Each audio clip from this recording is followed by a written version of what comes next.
So yon, good day mga kabiker at welcome ulit sa ating YouTube channel. Huwag niyong kalimutang mag-like, comment, share at subscribe at i-click na rin yung notification bell. At huwag niyo rin kalimutang i-like tsaka i-follow yung ating Facebook page. At eto na yung episode 10 ng ating rebuild series kay Chichay. This is Bike Builds PH. Roll the intro. Let's go!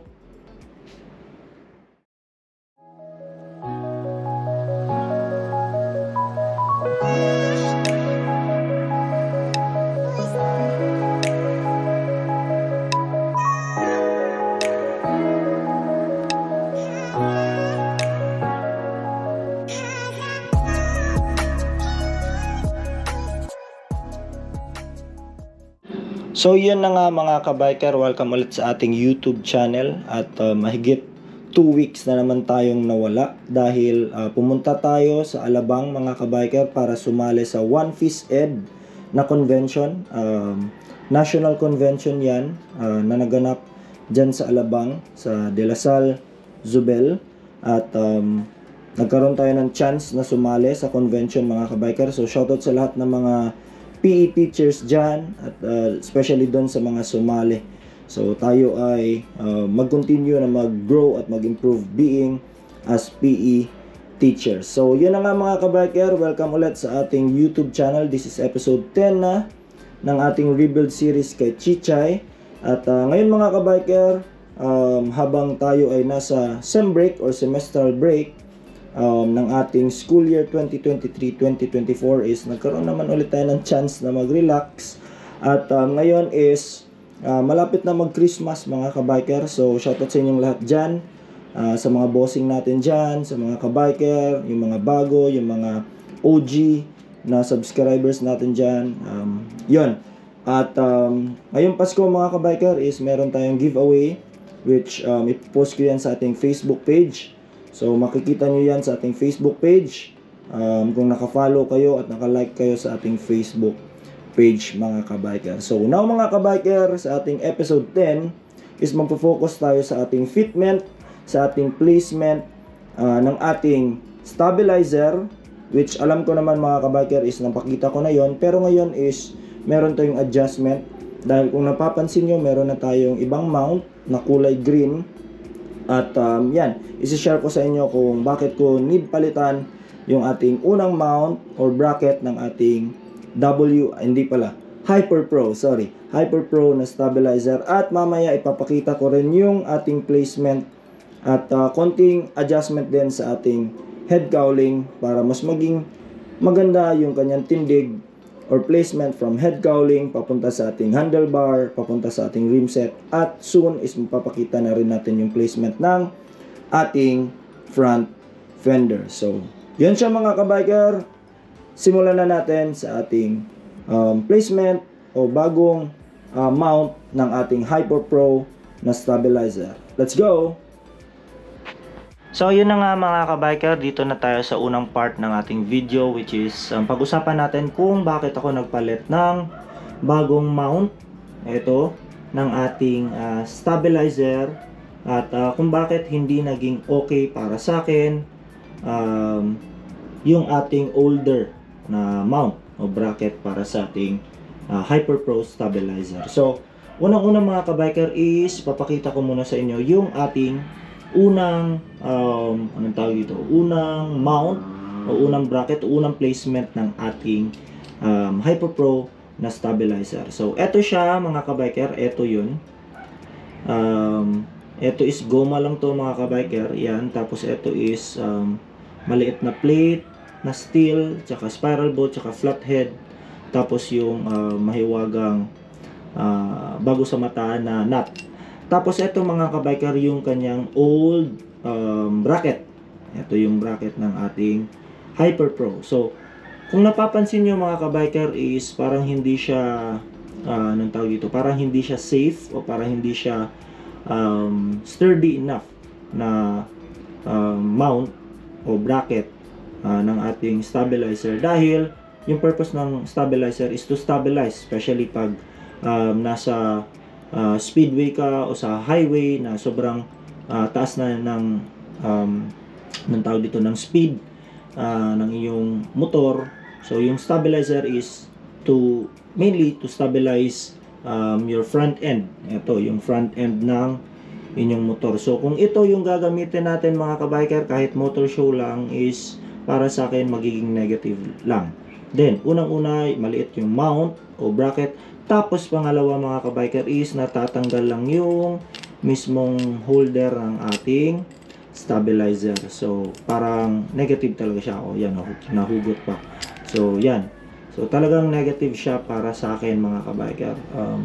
Sa ilang araw ko iniisip kung okay lang ba, wala ba talagang pwedeng gawin. At yun, meron tayong nakita sa Shopee mga kabiker. Oo, totoo. Sa Shopee natin to nakita yung ating stabilizer mount or bracket or holder. So, eto mga kabiker is set na natin nabili. Ito is yung kanyang mount at meron na din tayong bagong holder ng ating stabilizer. Kung napapangitan kayo sa kulay mga kabiker, huwag kayong mag-alala dahil papalitan natin yung kulay ng ating bracket tsaka mount. Kumbaga, i-repaint natin to o gagawin natin tong silver or siguro base sa kulay na lang ng ating motor na ilalabas. So, eto mga kabiker, yung kanyang holder dito sa kanyang ulo is fix na yan mga kabiker. Minake sure na natin yan na tama yung kanyang placement from ulo hanggang sa kanyang holder. So, kumbaga, yung positioning niya mga kabiker is ganito. Ganyan. Yan. So, yung placement pa rin niya mga kabiker is tinugma pa rin natin sa form or parang angle ng kanyang main pipe na cover. Dito. No? Tsaka yung ating side cover. So mamaya mga kabiker is papakita rin natin kung paano natin ginawa o yung placement o yung kumbaga yung finished product ng kanyang form. Pati na rin pala sa ating head cowling. Minake sure natin na parang isang flow lang lahat kasi sobrang pangit naman kung naka-straighten lang, which ginawa na natin yun. So naging aral na natin yun, naging lesson na natin yun nung nakaraan. So, now mga kabiker is sobrang ingay ng aking pamilya sa ibaba. Pero now mga kabiker is papakita natin yung ating paggawa, which is yung finished product ng ating placement ng ating Hyper Pro na long stabilizer. Let's go! So, ito yung main pipe na sinabi ko kanina mga kabiker. Kung napapansin nyo, meron siyang mga butas. Yan, kasi yung gamit nating mga materials is hindi yung pamporting talaga o anong tawag dito, yung mga materials talaga para maging sakto yung ating butas. Pero okay na yan mga kabiker. Make sure na natin na hindi siya boosted o parang level na yan siya mga kabiker. So nilihan na rin natin yan at sana magawa ng paraan ng ating tigre-repaint o si Boss Sigben, yung ating painter ng ating covers. So eto yung unang butas natin mga kabiker. Kung naaalala nyo, tinago na natin yan, tinakpan na natin yan. Tapos eto na yung pangalawa, which is una ulit is naging pangit kasi lumaki yung butas kasi na nga wala tayong mga materials para mas maging okay yung ating pagbubutas. Pero mag-i-invest tayo nun mga kabiker. So hopefully sa pag-repaint magiging okay siya mga kabiker. So yan, eto na siya yung kanyang placement at hindi yan anong tawag dito, hindi yan static. Kumbaga yung iba kasi is paggawa nila nabibiyak yung kanilang covers pag tumagal kasi hindi naging safe or hindi naging okay yung fitment kasi nagiging static siya. Kumbaga importante din yung fitment talaga ng iyong mga covers just to make sure na hindi masasayang o mabibiyak yung mga covers nyo mga kabiker. So yan lang yung nakalabas. So ito yung top view. So sobrang okay na yan mga kabiker. So dito pala sa ilalim is yung ginamit natin is spiral bolt. So same sa sinasabi ko noon, ginagamit natin ng spiral bolt, yung mga nakatagong bolt para though still hindi siya 100% na hand lathe, pero at least malinis siya at iwas kalawang na rin mga kabiker. So yan, so eto yung sa itaas, at next clip is papakita natin yung side, tsaka naka-install na yung ating stabilizer para mas maintindihan nyo yung sinasabi kong flow o anong tawag dito, placement at fitment ng ating stabilizer. Let's go! So eto na siya mga kabiker, at ulit sa sinabi ko kanina is mas gusto ko na yung flow ng ating stabilizer tsaka ng ating covers is magiging same o parang one flow lang siya. So kung napapansin nyo o napansin nyo nung una, yung ating stabilizer is parang naka-straight siya, parang nandito yung point, ngayon is nandito na siya sa ibaba. So mas naging okay para sa akin, at I hope is mas naging okay din para sa inyo. So yun din isang napansin ko sa mga builder, especially dun sa Thailand, is ginagawa nila na isang flow lang yung mga pyesa na kinakabit nila para mas maging organized at para mas maging malinis siya tignan. So kung eto napapansin nyo, parang isa talaga siyang flow. Yan, pupunta dito sa kanyang side covers, at dito naman is yung paangat. So mas naging okay na siya mga kabiker, at huwag nyo lang pansinin tong isang butas na ito, kasi ito yung ginawa natin nung una, na yung placement ng ating stabilizer is andito pa sa ibaba. So tinest natin na dito lumabas yung parang dito yung end niya, pero naging mahirap siya mga kabiker, kaya dito na lang natin siya inilagay, at mas naging okay siya, at mas naging parang same doon sa mga idolo natin sa Thailand na nagbi-build ng nice 125. So bumili na rin pala tayo nito mga kabiker.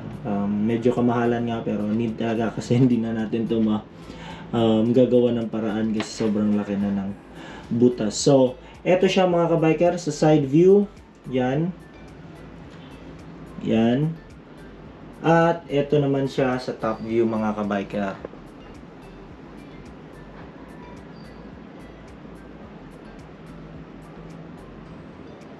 Yan. So masasabi ko na mas naging okay at mas naging malinis yung kanyang placement tsaka fitment, at alam ko kung ano yung pangatlong i-question nyo, kung functional ba. Yes naman mga kabiker, functional yan. Yan. So umaabot yan sa stopper niya, yung andito. Yan. So kung pakaliwa, yan yung kanyang fitment, malinis pa din. Tapos pa kanan, yan, malinis pa din. So wala yang anong tawag dito, wala yang error, dahil ito is may space pa yan dyan. So hindi yan nakatouch, pati na rin dito sa ating covers. So yan siya mga kabiker. Ewan ko kung kita, pero may space pa yan dyan, at hindi yan bumabangga. At mapapansin mo rin yan kasi kung bumabangga is meron talagang gas-gas, pero ito is I feel epoxy lang ata to, pero hindi yan bumabangga mga kabiker. Yan. Ayan, meron pa ring space. Yan. So habang ginawa ko to mga kabiker, Phoenix ko yung placement niya, is meron ako napansin, para sa akin is parang off siya. Ito is stock nut lang mga kabiker, tapos ito is hand lathe. So ewan ko lang kung meron na tayong 6mm. Ito, meron tayong 6mm na hand lathe, pero ang negative lang dito is mas malaki siya dito. So napapaisip ako kung pwede ba pagawa natin kay Papa JC, ngunit sobrang liit lang nito, pero hopefully mapapagawa ni Papa JC ng mas maliit. Kumbaga wala siyang ulo, straight lang na ganito mga kabiker, yung parang straight lang talaga siya, para hindi siya nakalabas pag dito na angle. So isa rin na naisip ko is okay lang to, pero need ko ng mas malaki na head sa ating bolt. Ngunit kung malaking head is may ipit naman siya dito sa ating headlight or head cowling bracket o speedometer bracket. So, yan siya mga kabiker. At ngayon mga kabiker is yung ating namang head cowling yung ipapakita natin. Let's go! So, yun mga kabiker, eto naman tayo, o dito naman tayo sa ating head cowling, which is eto siya. So, matagal tong nakatambak. At shoutout sa tropa natin dyan, kay Vince. Dahil nasa kanya to dahil dun sa project namin last year pa ata yun. Tungkol sa t-shirt, ngunit hindi natuloy kasi sobrang busy. At yan. Eto yung ating head cowling. Ulit, gagawa natin ng paraan na mas maganda yung kanyang flow. From head cowling to covers, pamtalikuran, pati na rin yung ating front fender. So, eto mga kabiker is medyo nagka-problema tayo dito. Quote and quote nagka-problema dahil hindi siya fit kung nandito yung ating holder, no, or mount. Pero ginawan pa rin natin ang paraan. Nagtabas tayo sa ating head cowling. So, eto yung tabas na ginawa natin mga kabiker. Ayan. So, para siyang hindi straight, pero pag inilagay na natin din sa ating mount dito is mas magiging mas okay siya tignan mga kabiker. So, now is install natin to, ilalagay natin to at titignan natin kung maganda ba yung tindig ng ating front end ng ating unit. So, yan. Let's go. So, eto siya mga kabiker. Ayan. So, kung naka-align is mas okay talaga siya. Kung kita nyo yung handlebar tsaka yung top end, mas naging okay yung fitment. Hopefully, pag meron na tayong front fender, mas magiging okay siya mga kabiker. So, ito yung sinabi ko kanina na parang hindi siya okay, pero kung titignan mo, mas okay na yung fitment niya, no? Ayan. So, na-move na rin to mga kabiker. So, ulit, need na hindi siya fix. So, dapat para kung gagawin nyo ng adjustment is kaya pa. Hindi yung naka-static siya o fix na siya. Tapos pag-adjust mo is nabibiyak ng mga covers mo. So, yan. So, na-adjust yan. So, ayan siya mga kabiker. At para sa akin is maging nalinis siya. At ito yung kanyang front or top view. Yan. Yan, straighten up lang natin. Yan, yung kanyang top view. So, mas naging okay siya. Kahit DIY yung ating holder, yung ating handlebar. Ayan, malinis na siya tignan mga kabiker. Yan. So, naka-align siya lahat, 'di ba? Kung papansinin niyo, hindi siya parang disorganized, no? Though yung headlight niya is parang nakayuko, pero mas okay pa rin 'yan. Yan, no? Yan, naka-align pa rin dun sa itaas, okay pa rin yung kanyang flow, ganyan. So, hopefully yung kanyang front fender is magiging okay din mga kabiker. So, lastly mga kabiker is yung kanyang holder dito sa kanyang headlight. Kasi dahil wala na tayong body, yung main body ng ating ang tawag dito, head cowling tsaka speed odometer gauge, wala na yung whole body niya, meaning wala na ring holder yung dito sa ibaba. Eto siya, eto, wala na ring holder yan. So ito is i-repaint lang natin ng black mga kabiker. Hindi pa natin na-repaint kasi ngayon lang natin nakuha ulit yung ating head cowl. So, meron tayong mount dito. Swerte tayo kasi meron tayong pagbuboltan dito. So, eto yung nabili natin. Eto, real titanium to. Ngunit binurn natin para mawala yung kulay. Pwede itong lihaan, pero para sa akin para mas naging okay to, para siyang burnt. Yung sobrang burnt talaga na titanium. So, ayan. So, kung sasabihin ng iba hindi yan totoo, pero yan, totoo tong na titanium kasi sobrang gaan. Yun. So, yung mount natin is ganyan siya. Ganyan siya nakalagay. Parang ganyan. So, para mas maging strong yung kanyang foundation dito. So, eto siya. Meron yung nakalagay na word na titanium yan. Titanium. So, yan. Eto na yung ating make sure na mas maging okay yung placement tsaka fitment ng ating motor. So, comment nyo mga kabiker kung mas naging okay ba o mas naging pangit ba.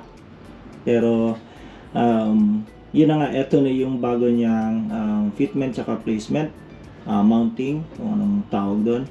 At kung nagustuhan nyo mga kabiker, huwag nyo kalimutang i-like yung ating video ha. At yun, siguro dito ko na lang tatapusin yung video natin. Ulit, huwag nyo kalimutang i-like, i-comment, mag-share, at i-subscribe nyo yung ating Facebook page. At ito rin yung ating YouTube channel dahil doon sa ating Facebook page magpo-post tayo ng giveaway ng ating Bike Builds X Performance t-shirt. Meron tayong mga konting stocks pa. Magbibigay tayo ng isa sa maswerteng tao sa ating giveaway. So, kung paano natin gagawin yung ating giveaway, tignan nyo lang sa ating Facebook page. Magpo-post ako doon kung ano yung mechanics ng ating Bike Builds PH X Performance giveaway t-shirt. So, isa lang yung magiging panalo natin mga kabiker. So, yan. Dito ko natatapusin yung ating vlog. This is episode 10 ng ating rebuild series kay Chichay. At sana naman sa 2024 magiging okay na yung build natin at yun, mapapandar na natin yung ating motor. Let's go! Peace!